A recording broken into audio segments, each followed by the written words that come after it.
நாங்க முன்னாடி வந்துட்டு ஒரு போஸ்டர் ரெடி பண்ணியிருந்தோம். அதுல வந்துட்டு ஒரு 12 வகையான எறும்பு, அதோட பேர் மட்டும் தான் குடுத்துருந்தோம். நம்ம பொதுவா பார்க்கக்கூடியது. வீட்ல இருக்க எல்லாருமே அத பேர் சொல்லி கூப்பிடக்கூடிய எறும்புகள தான் நாங்க இது பண்ணியிருந்தோம். அதுக்கப்புறம் நாங்க ஆண்ட் வாக் நெறையா பப்ளிக் வந்து நடத்துவோம். ஸோ அவங்க வந்து என்ன கேட்டிருந்தாங்கன்னா, இந்த மாரி இன்னும் நாங்க நெறையா தெரிஞ்சுக்கணும்னு கேட்கிறப்போ, எங்களுக்கும் அதுல வந்துட்டு ஆராய்ச்சிகள எல்லாம் நாங்க பார்க்கவும், அந்த அந்த ஆராய்ச்சியில இருக்கவங்க கூட நெறையா தொடர்புல இருக்கவும், எங்களுக்கு வந்துட்டு இது சம்மந்தமா நெறையா பண்ணணும்னு தோணுச்சு. ஆக்சுவலா எந்த எறும்புமே அதுவா வந்து நம்மள கடிக்காது. நம்ம அதோட ட்ரெயில், அதாவது அது போற பாதைய நம்ம டிஸ்டர்ப் பண்றோம், இல்ல அதோட கூட்ட டிஸ்டர்ப் பண்றோம் அப்படிங்கிற பட்சத்துல மட்டும் தான் அது கடிக்கிறதுமே எல்லா எறும்புமே நம்மள கடிக்காது.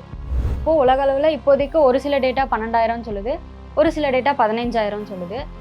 கண்டிப்பா சண்டை வரும். ஆக்சுவலா வந்துட்டு இப்போ ஒரு வகையான எறும்புகள் இருக்கு அப்படின்னா, அதுங்களுக்குள்ள சண்டை வராது. அவங்க வந்துட்டு அவங்களுக்குள்ள வேலைய பிரிச்சுக்குவாங்க. இப்ப அவங்களே வந்துட்டு உள்ள குயின் ஆண்ட் இருப்பாங்க, மேல் ஆண்ட் இருப்பாங்க, ஃபீமேல் ஆண்ட் இருப்பாங்க. ஃபீமேல் ஆண்ட் தான் வந்து நம்ம மோஸ்ட்லி கிரவுண்ட்ல பார்க்குறது. அவங்களே வந்துட்டு வொர்க்கர் ஆண்ட்ஸ்ன்னு இருக்கு. ஓ! நம்ம பார்க்குறது ஃபீமேல் ஆண்ட்ஸ் தான். வேலையாட்கள் வேலையாட்கள் அவங்களே பிரிச்சுப்பாங்க. ராணி எறும்பு எப்பயுமே ரொம்ப வருஷம் வாழும். ஆண் எறும்பு வந்துட்டு ரொம்ப கம்மியான நாட்கள் தான் வாழும். நாட்கள்லேருந்து இப்போ ஆண் மாதங்கள் தான். எறும்பு மேல வராதுன்னீங்க இல்லையா? அது உள்ள தான் இருக்கும். உள்ள தான் சார் இருக்கும். ஆண் எறும்போட வேலை மொத்தமாவே என்ன அப்டின்னா, இனச்சேர்க்கை பண்றது மட்டும் தான். ஆண் எறும்பு வந்து இனச்சேர்க்கை பண்ணோனயுமே இறந்துரும்.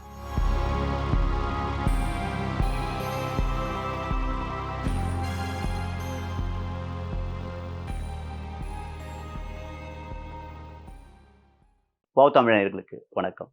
சென்னையில மொத்தம் எத்தனை வகையான எறும்புகள் இருக்குன்னு உங்களுக்கு தெரியுமா? 34 வகையான எறும்புகள் இருக்குன்னு ஆராய்ச்சி பண்ணி சொல்லியிருக்காங்க. பல்லுயிர் அறக்கட்டளை அமைப்பை சேர்ந்தவங்க. அந்த அமைப்பை சேர்ந்த கனிஷ்காவும், கிளாடியாவும் நம்மளோட இருக்காங்க. வணக்கம். ம்.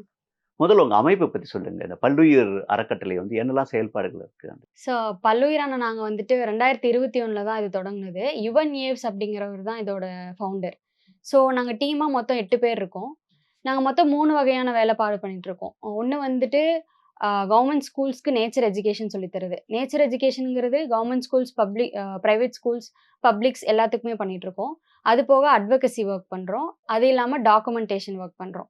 அட்வொகசி ஒர்க் வந்து இப்போ ஏதோ ஒரு இடத்துக்கு இயற்கை சூழல வந்துட்டு பாதிக்கிற மாரியான ஏதோ ஒரு விஷயம் அங்க வருது. ஒரு பிரிட்ஜோ இல்ல ஒரு பில்டிங்கோ வருது அப்படின்னா, அது வ அது வர தேவையில்ல. அந்த இடத்துல இவ்ளோ வகையான உயிரினங்கள் வாழுது அப்படிங்கிறதையெல்லாம் டாக்குமெண்ட் பண்ணி சொல்லுவோம். ஸோ இந்த டாக்குமெண்டேஷன் ஒர்க் அப்படிங்கிறது, நம்ம சென்னைய சுத்தி இருக்க உயிரினங்கள வந்துட்டு, அத போய் பார்த்து கண்டுபிடிச்சு, இங்க உயிரினங்கள் வாழுது அப்படிங்கிறத கையேடுகளா நாங்க கொண்டு வந்துட்டுருக்கோம். இந்த மாரி 3 வகையான வேலைப்பாடுகள பண்ணிட்டுருக்கோம் சார். இப்போ ஸ்கூலுக்குலாம் போறேன்னு சொன்னீங்க. இப்போ ஸ்கூல் பசங்கள பொறுத்தவரைக்கும் லேப்டாப்பு, செல்ஃபோன் மாறிட்டாங்க. அவங்கள வந்து கொண்டு வர முடியுதா? இயற்கைக்கு கொண்டு வரது கஷ்டமான டாஸ்க்கா இருக்கா? இல்ல ஈஸியா இருக்கா? ஸோ நாங்க வந்துட்டு எப்படின்னா சார், நாங்க நம்புறதே ஆக்ஷன் பெடகாஜி அப்படிங்கிறது தான்.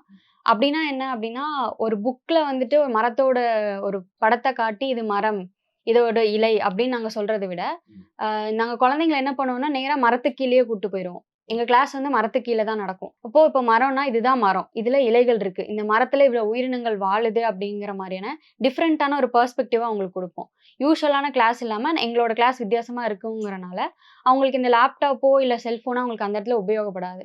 நாங்க எங்களோட கையேட குடுத்து, அவங்களே போய் தேடி அத படிக்க வைப்போங்கிறனால, அவங்களுக்கு அங்க அங்க அவங்க கத்துக்கிற விதமே வேற மாரி இருக்கும். இப்ப நீங்க இந்த எறும்புகள பத்தி ஆராய்ச்சி பண்ணியிருக்கீங்க. எப்படி இது வந்து 34 வகையான எறும்புகள்லாம் இருக்குன்னு எப்படி ஜஸ்டிஃபை பண்ண முடியும்? நாங்க முன்னாடி வந்துட்டு ஒரு போஸ்டர் ரெடி பண்ணியிருந்தோம். அதுல வந்துட்டு ஒரு 12 வகையான எறும்பு, அதோட பேர் மட்டும் தான் குடுத்துருந்தோம். நம்ம பொதுவா பார்க்கக்கூடியது. வீட்ல இருக்க எல்லாருமே அத பேர் சொல்லி கூப்பிடக்கூடிய எறும்புகள தான் நாங்க இது பண்ணியிருந்தோம். அதுக்கப்புறம் நாங்க ஆண்ட் வாக் நெறையா பப்ளிக் வந்து நடத்துவோம். ஸோ அவங்க வந்து என்ன கேட்டிருந்தாங்கன்னா, இந்த மாரி இன்னும் நாங்க நெறையா தெரிஞ்சுக்கணும்னு கேட்கிறப்போ, எங்களுக்கும் அதுல வந்துட்டு ஆராய்ச்சிகள எல்லாம் நாங்க பார்க்கவும், அந்த அந்த ஆராய்ச்சியில இருக்கவங்க கூட நெறையா தொடர்புல இருக்கவும், எங்களுக்கு வந்துட்டு இது சம்மந்தமா நெறைய பண்ணணும்னு தோணுச்சு. அப்படிதான் சென்னையில இருக்க எறும்புகள வந்துட்டு நாங்க பார்க்க ஆரம்பிச்சோம். பார்த்து தேட ஆரம்பிச்சு ஆராய்ச்சி பண்ணதுல, கிட்டத்தட்ட 34 வகைய வந்துட்டு நாங்க வந்துட்டு இப்போ ஆ இது பண்ணியிருக்கோம். இந்த ஆண்ட் வாக்ன்றது எப்படி இருக்கு? இப்போ ஒரு ஒரு புலிய பார்க்க போறதுனாக்கா, அது பெரிய இதுவா இருக்கும்னு தெரியும். ஆண்ட்ன்றது ரொம்ப சின்னதா இருக்கும். அது மண்ணோட ஒட்டிக்கிட்டு இருக்கும். அது எப்படி அது ரொம்ப கஷ்டமா இருக்கே அந்த இது எப்படி? ஆக்சுவலா எங்களோட இதுவே வந்துட்டு இப்போ பெரிய உயிரினத்துக்கு குடுக்குற மதிப்ப வந்துட்டு நம்ம எதுவுமே சின்ன உயிரினங்களுக்கு குடுக்குறதே இல்ல. ஸோ அப்படிதான் நாங்க ஸ்டார்ட் பண்ணது. இந்த ஆண்ட் வாக் இல்ல நாங்க செய்ற எல்லா வகையான இந்த பப்ளிக் நடத்துற வாக் எல்லாமே சின்ன சின்ன உயிரினங்களையும் சேர்ந்து தான் வந்துட்டு நாங்க டார்கெட் பண்ணி பண்ணிட்டுருக்கோம். அதுல இந்த எறும்புன்னு இல்ல. நாங்க பண்ற எல்லா வாக்குமே எப்படின்னா, மக்களுக்கு ஒரு ரெஜிஸ்ட்ரேஷன் போர்ட்டல்ல நாங்க எங்க பேஜ்ல போட்டிருப்போம். Instagram தளத்துல. ஸோ மக்கள் இன்ட்ரெஸ்ட் இருக்கவங்க, எ அ என்விரான்மென்ட் மேல இன்ட்ரெஸ்ட் இருக்கவங்க, இல்ல இயற்கைய பாதுகாக்கணும்னு நெனைக்கிறவங்க, இத பத்தி தெரிஞ்சுக்கணும்னு நெனைக்கிறவங்க அதுல அப்ளை பண்ணுவாங்க. முக்கியமா நெறைய குழந்தைங்கள தான் இப்போ பேரண்ட்ஸ் வந்து கூட்டிட்டு வர ஆரம்பிச்சிருக்காங்க. ஸோ அவங்க வந்துட்டு எங்ககிட்ட ரெஜிஸ்டர் பண்ணிருவாங்க. நாங்க பண்ணதுக்கப்புறம் நாங்க இந்த லொகேஷன் அப்படின்னு நாங்க சொல்லிருவோம். இப்ப நாங்க ஒரு வாக் நடத்துறோம் அப்படின்னா, அது எந்த டாபிக்கா இருந்தாலுமே நாங்க முன்னாடியே போய் அங்க என்னென்ன இருக்குங்கிறத நாங்க தெரிஞ்சுப்போம். இப்போ ஒரு இடத்துக்கு கூப்பிடுறோங்கிறோம், அங்க ஆண்ட் நெறையா இருக்கு அப்படின்னா, மக்களுக்கு அந்த இடத்த தான் சஜெஸ்ட் பண்ணுவோம். ஸோ அங்க வர சொல்லிட்டு எவ்வளோ பீப்பிள் வராங்களோ, அங்க வந்ததுக்கப்புறம் அவங்களுக்கு அங்க இருக்க எறும்புகள பத்தி நெறையா சொல்லிக் குடுத்துட்டு, அத பத்தின கதைகள், தகவல்கள் எல்லாத்தையும் அவங்களுக்கு சொல்லிக் குடுத்துட்டு, அங்க என்னென்ன எறும்பு இருக்குன்னு அவங்கள பார்க்க வைப்போம். அவங்க நாங்க குடுக்குற கையேடுகள வச்சுட்டே அதுல என்னென்ன பேரு அந்த அந்த எறும்பு என்ன பேரோட இருக்கு, அது எவ்வளோ சைஸ்ல இருக்குங்கிறத அவங்களே கண்டுபிடிப்பாங்க. ஸோ அதுக்கு ஏதாவது கதைகள் இருந்தா, நாங்க படிச்ச ஆராய்ச்சிகள்ல எங்களுக்கு தெரிஞ்ச ஏதாவது ஃபேக்ட்ஸ் இருந்தா, நாங்க அவங்களுக்கு அத சொல்லுவோம். இந்த மாரி அவங்களுக்கு அந்த வாக் ஃபுல்லாவே நாங்க நடந்து கூட்டிட்டு போய் ஒவ்வொரு எறும்பு எங்க வாழுது, நிலத்துல வாழுதா, மரத்துல வாழுதா, அந்த மாரி அதோட வாழ்விடம், அதோட உணவு முறை எல்லாத்தையுமே கம்ப்ளீட்டா சொல்லிக் குடுத்துருவோம். எங்களால எவ்வளோ முடியுமோ. ஸோ சொல்லிக் குடுத்துட்டு அதுக்கப்புறம் டிஸ்கஷன் ஒரு பாயிண்ட் இருக்கும் எங்க வாக்ல எப்பயுமே, எல்லா வாக்லயுமே. அப்போ மக்கள் ஸ்டார்ட்டிங்ல ஒரு பெர்செப்ஷனோட வருவாங்க ஒரு உயிரினத்து மேல. இப்போ எறும்புனாவே அவங்க ஸ்டார்ட்டிங்ல ஒரு அடிக்கக்கூடியது, கொல்லக்கூடியது, இது நமக்கு தேவையில்லாதது அப்படின்ற ஒரு பெர்ஸ்பெக்டிவ்ல வருவாங்க. இந்த ஆண்ட் வாக் அப்புறம் அ அவங்களுக்கு அந்த பெர்செப்ஷனே மாறியிருக்கும். லைக் இதுதான் நமக்கு ஆண்ட்ஸ் பண்ணுதா? இதுதான் எறும்புகள் நமக்கு குடுத்துட்டு இருக்கா? அப்படிங்கிற மாரியான ஒரு புரிதலுக்கு வந்து அந்த டிஸ்கஷன் பாயிண்ட்ல அவங்களுக்கு எல்லாமே அது ஒரு பாசிட்டிவா தான் மாறியிருக்கும். எனக்கே அந்த கேள்வி இருக்கு. எறும்புனாலே கடிக்கிறது அப்படின்னு இருக்கு. எதனால எறும்புகள் இந்த உலகத்துக்கு முக்கியம்னு சொல்றீங்க? ஆக்சுவலா எந்த எறும்புமே அதுவா வந்து நம்மள கடிக்காது. நம்ம அதோட ட்ரெயில் அதாவது அது போற பாதைய நம்ம டிஸ்டர்ப் பண்றோம். இல்ல அதோட கூட்ட டிஸ்டர்ப் பண்றோம் அப்படிங்கிற பட்சத்துல மட்டும் தான், எறும்பு அது ஏதோ ஒரு வகையில நம்மள அது அது கடிக்கிறதுமே எல்லா எறும்புமே நம்மள கடிக்காது. இப்ப வீட்லயே 2 வகையான எறும்பு பார்ப்பீங்க. ஒரு ஒரு சிவப்பு எறும்பு பார்ப்பீங்க, கருப்பு எறும்பு பார்ப்பீங்க. சிவப்பு எறும்பு தான் நம்மள கடிக்கும். கருப்பு எறும்பு நம்மள கடிக்கவே கடிக்காது. பக்கத்திலேயே இருந்தாலும். அந்த மாரி எல்லாருமே நம்மள கடிக்கும்னு நம்ம சொல்லிறவே முடியாது. ஸோ நம்ம அத ஏதோ ஒரு வகையில அச்சுறுத்துறோங்கும்போது தான் எறும்பு மட்டும் இல்ல, எந்த உயிரினமா இருந்தாலுமே நம்மள கடிக்கும், இல்ல தாக்கும். ஓகே. ஸோ எறும்பு வந்துட்டு 3 இம்பார்ட்டன்ஸ் நாங்க எங்களோட பார்ட்டிசிபென்ட்ஸ்க்கெல்லாம் சொல்லுவோம். அது வந்து bioturbation, aeration and biological pest control. So பயோடர்பேஷன்னா இந்த மினரல்ஸ் எல்லாம் இப்போ டீகம்போஸ் ஆகுற மினரல்ஸ் இப்போ ஒரு கவ் டங் இருக்குன்னா, அந்த பிளேஸ்ல அந்த கவ் டங் இருக்கும்ல. ஸோ அது வந்து டிஸ்ட்ரிபியூட் பண்ணணும்னா, ஆ அந்த இப்போ இந்த குட்டி எறும்பு னால தானே முடியும். ஸோ அந்த எறும்பு அப்படி அந்த நியூட்ரியன்ட்ஸ் எல்லாம் வந்து மத்த பிளான்ட்ஸ்க்கெல்லாம் கொண்டு போய் கொடுக்கும். அதுக்கப்புறம் ஏரேஷன்னா, இப்போ சில ரூட்ஸ்க்கெல்லாம் ரொம்ப சாயில் வந்து டைட்டா இருக்குன்னா, அ அந்த பிரீத் பண்ண முடியாது ரூட். ஸோ ஸோ இந்த எறும்பு அங்க வந்து நெஸ்ட் பண்றதுனால, அ நல்லா ஏர் வந்துட்டு ரூட்ஸ்க்கெல்லாம் போற மாதிரி அது ஏரேஷன். அதுக்கப்புறம் பயாலஜிக்கல் பெஸ்ட் கண்ட்ரோல்னா, நெறைய இப்போ நம்ம பெஸ்டிசைட்ஸ் எல்லாம் யூஸ் பண்றோம்ல. ஆமா. ஸோ இது வந்து நேச்சுரல் பெஸ்ட் கண்ட்ரோல் மாதிரி. ஸோ நெறைய குட்டி, குட்டி இன்செக்ட் பெஸ்ட் எல்லாம் இந்த எறும்பு வந்துட்டு அந்த அ ரூட்ல நெஸ்ட் பண்ணுதுன்னா, அவங்களே கண்ட்ரோல் பண்ணுவாங்க. ஆ அதுக்கப்புறம் அதான் அந்த பெஸ்ட் கண்ட்ரோல் பேசிக்கலி ஸோ இவ்ளோ இம்பார்ட்டன்ஸ் இருக்கு. ஓ! எறும்புகள் இல்லாத நம்ம வாழ்றது ரொம்ப கஷ்டம் அப்படின்றீங்க. இவ்ளோ மேஜர் இம்பார்ட்டன்ஸ் வந்துட்டு நம்மளுக்கு தெரியாது. பட் இருக்கு. இப்ப எறும்புகள பத்தி சொல்லும்போது, அது எத்தனை வகையான வெரைட்டீஸ் இருக்கு ஒட்டுமொத்த உலகத்துல? நமக்கு 34 சொல்றீங்க. ஒட்டுமொத்த உலகத்துல எவ்வளவு வெரைட்டீஸ் இருக்கு? ஆ சார் அது வந்துட்டு நம்ம எந்த உயிரினமா இருந்தாலுமே ஒரு அப்ராக்ஸிமேட் வேல்யூ தான் குடுக்க முடியும். ஏன் அப்படின்னு பார்த்தோம்னா, இப்ப சென்னையில நாங்க 34 வகையும் வந்துட்டு ரெக்கார்ட் பண்ணியிருக்கோம்.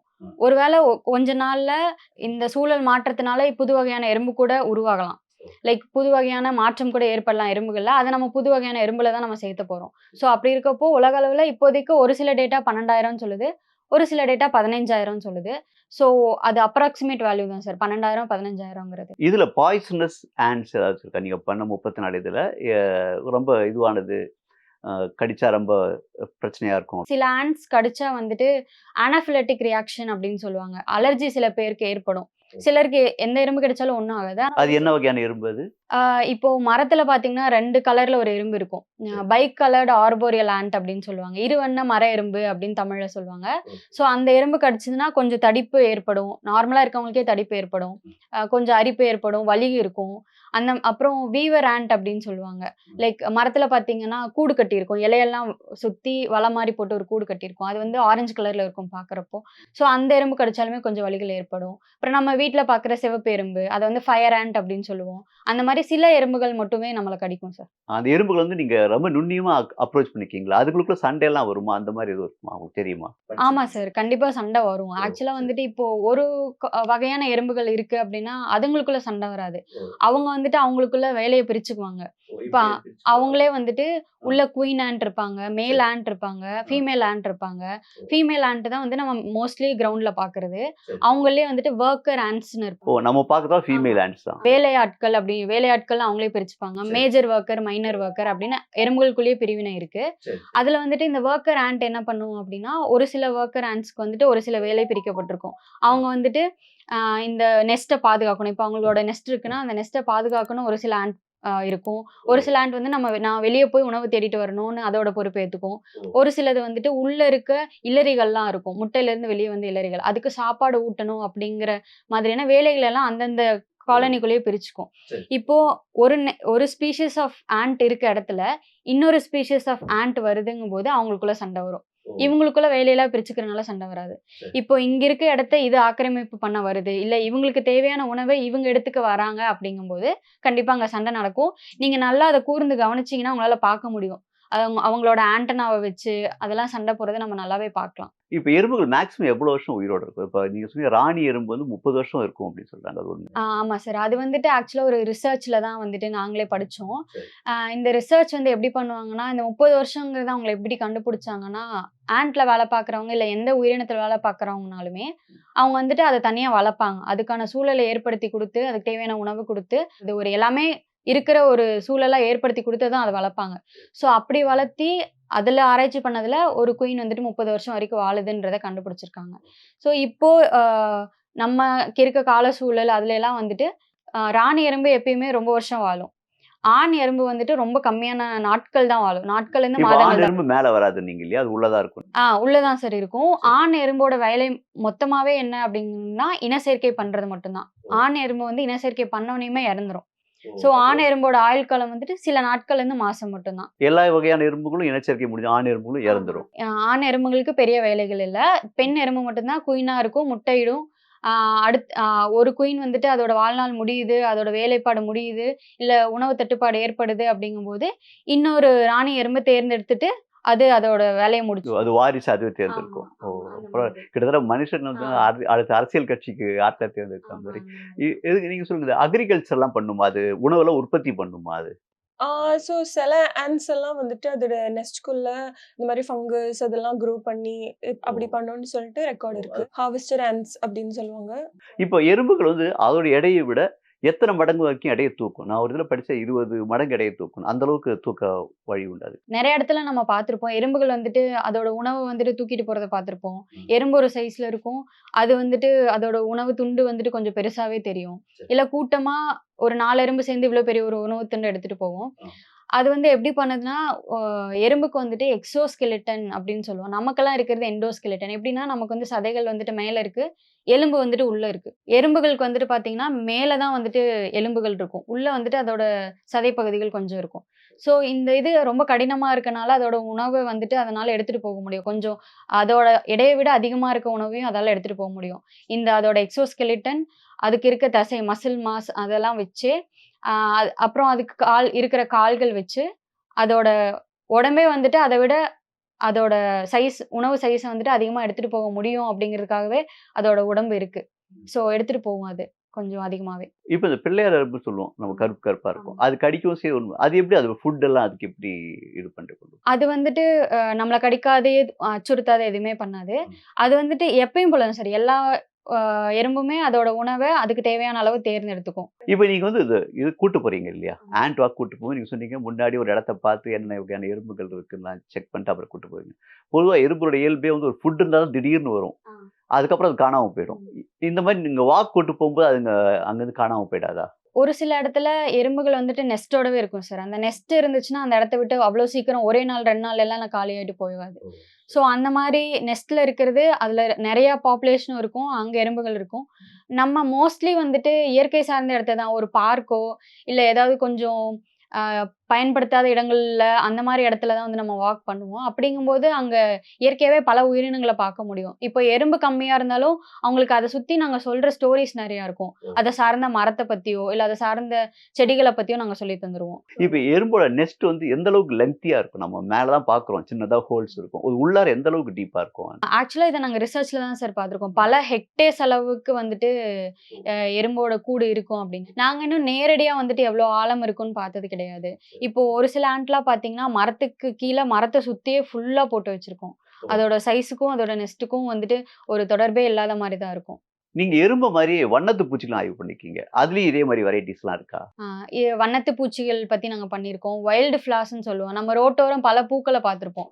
நம்ம யூசுவலா நம்ம தோட்டங்கள்லயோ, இல்ல நர்சரிலயோ தான் பூக்கள பார்த்திருப்போம். நம்ம பல ரோட்டோரங்கள்ல பார்த்தீங்கன்னா, சின்ன சின்ன பூக்கள் இருக்கும். அத வந்து வைல்ட் ஃப்ளார்ஸ்ன்னு சொல்லுவோம். அத பத்தின கையேடும் நம்ம ரெடி பண்ணியிருக்கோம்.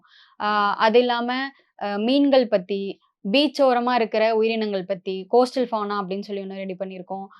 இப்போ ஆண்ட் கைடு ஒண்ணு பண்ணியிருக்கோம். மரங்கள் சென்னை சுத்தி இருக்க மரங்கள பத்தி ஒண்ணு பண்ணியிருக்கோம். ஃப்ராக்ஸும் பண்ணிருக்கீங்க. ஃப்ராக்ஸ் வந்து போஸ்டரா தான் சார் பண்ணியிருக்கோம். இப்போ நம்ம பார்த்தீங்கன்னா, இந்த ஆமைகள்லாம் வரும்போது அத பிரிவென்ட் பண்றதுக்குன்னு ஒரு அமைப்பு இருக்கு. அதுலயும் நீங்க இருக்கீங்களா? அந்த ஆமைக்கு வந்து முட்டையிட்டு போற மாரி.